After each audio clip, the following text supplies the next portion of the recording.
Hello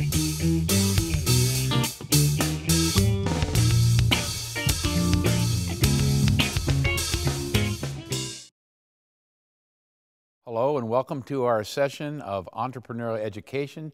Today we're going to focus on agility and adaptability.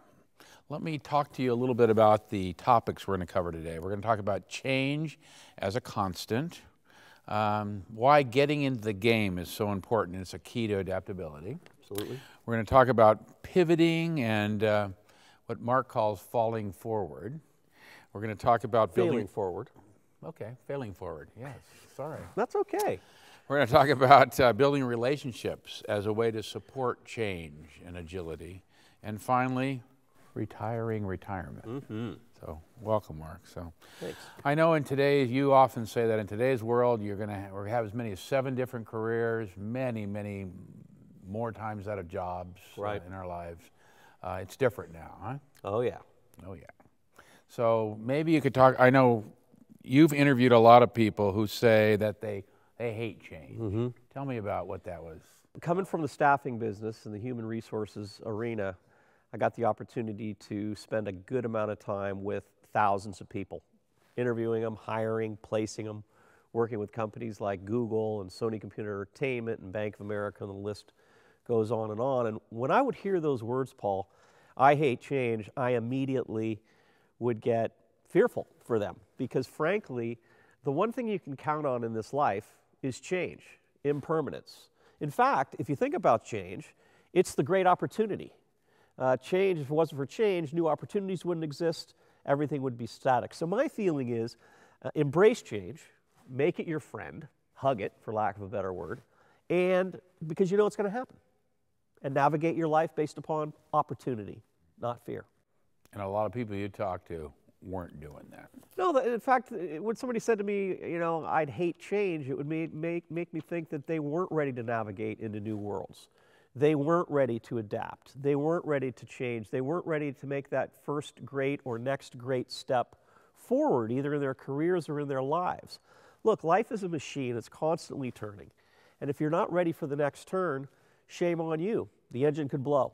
At least in the beginning of somebody's career, you just got to get in the game. Get in the game. Tell me what that means. A couple of buckets of people that I saw when I was in the human resource space. One was a lot of young people that just weren't ready. They weren't ready to get in the game. In fact, they were looking to self-actualize maybe at the age of 22 or 23. Well, the reality is we know that's not going to happen.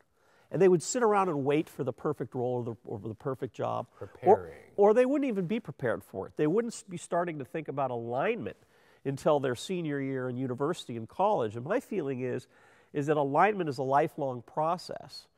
Again, expect the change, but get in the game. The best way to learn something, and I think Dean Silver alluded to this in his interview earlier, you want to be able to learn how to swing a golf club. If you want to learn how to swing a golf club, pick the golf club up, right? You can't just read it on a video. You can't just, watch it on a video or read it in a book. Then there was a whole other group of people that really scared me, and those were people that weren't changing themselves. They weren't adapting themselves. They weren't continuing to find ongoing relevance of skill, building their personal asset, changing. And when they'd say they hate change, I'd say, this person's stuck. They're stuck in their career, or they're stuck in a job, or they're going to lose a job and they're not going to be ready. So to me, this whole concept of change, of staying in the game, doing repetitive work in the game, not just viewing it from outside, is absolutely critical. And then once you're kind of in the game, there's this concept of maybe you don't have to make huge changes, but you got to pivot a little bit.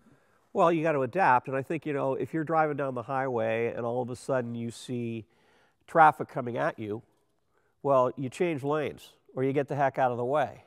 Or if you're driving down the highway and you want to get there a little more quickly, you navigate, you change lanes, you maybe take an exit. The thought process it is in pivoting, and this is really an entrepreneurial word, is you have a vision, you have an objective, you have a goal.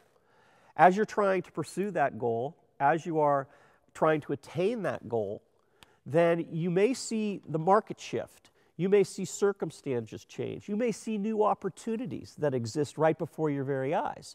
If that's the case, adapt, modify, change direction, pivot, so to speak, and go in that slightly new direction. So that's what pivoting is all about. What if you pivot and you fail? You start by failing forward. Congratulations. Congratulations. Congratulations. I think you fail forward. If you look back at a lifetime, the greatest lessons that we ever learn are when we have failed.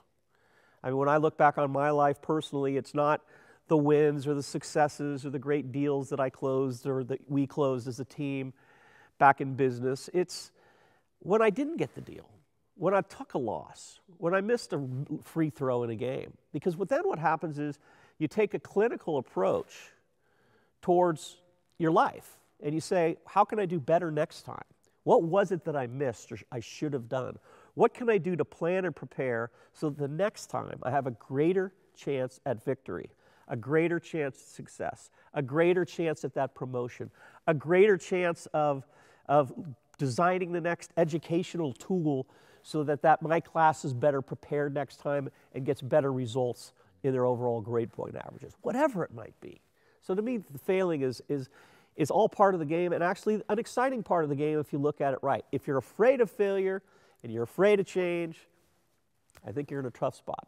That's something I think that teachers in their classroom can really make some positive changes in how they reinforce kids for taking chances, how when a mistake is made, they don't shame kids, but they almost, like you're saying, you almost celebrate it, like, great. Now, what did you learn from that? What did you learn from that? What are you going to do next? Because the greatest thing about failing, if you're going to move forward, is the next opportunity to make another decision. I mean, life is about a series of decisions, right? And you're going to take actions or not take actions. If you don't take actions, you're not taking risks. If you're not taking risks, you're not learning new things. If you're not taking risks, you're typically probably not going to fail. If you don't fail, it's hard to move forward. I mean, I stated it earlier. I think failure is a recipe for success. Yeah. It's a recipe for lifelong learning. Yeah. Show me a person that's never failed. They've probably never been highly successful because they haven't taken risks. No, in fact, there's organizations out there that actually do celebrate failure. And in those companies, they give basically get out of jail free cards. You're allowed to make a bad decision, but you're making decisions, you're taking action, you're moving forward over X period of time, and you get one get out of jail free card a year or something like that. I've heard, like in Silicon Valley, they even have failure conferences where people come and share their failures. People put together failure resumes, what they failed at and what they learned from it. Well, and you know, it's fascinating, you know, and we're in a society where even in my own family, raising my own kid, you know, you do a little helicoptering.